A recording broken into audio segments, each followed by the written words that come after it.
what to expect from today's seminar.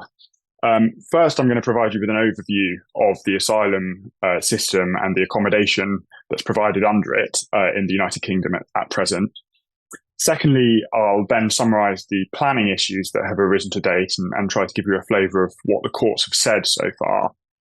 Third, I'll then look at the housing and the licensing issues which have arisen in the same context. And fourth, I'll have a look forward to where I see this going in the coming months and a bit further forward. It's worth noting out from the outset that often in these cases we're concerned with a particular type of development, and that's the material change of the use of land. Now, planners amongst you will know that Section 55 of the Town and Country Planning Act provides that development means the making of includes the making of any material change in the use of any buildings or other land. Now, obviously, that means that material changes of use usually require planning permission, and the absence of which might constitute a breach of planning control.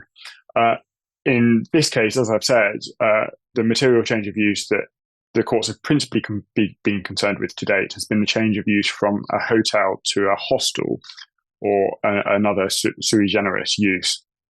And so, with that in mind, I think it's worth moving on to discuss how do we identify material changes of use in these contexts in relation to Part 2 and in relation to Part 7.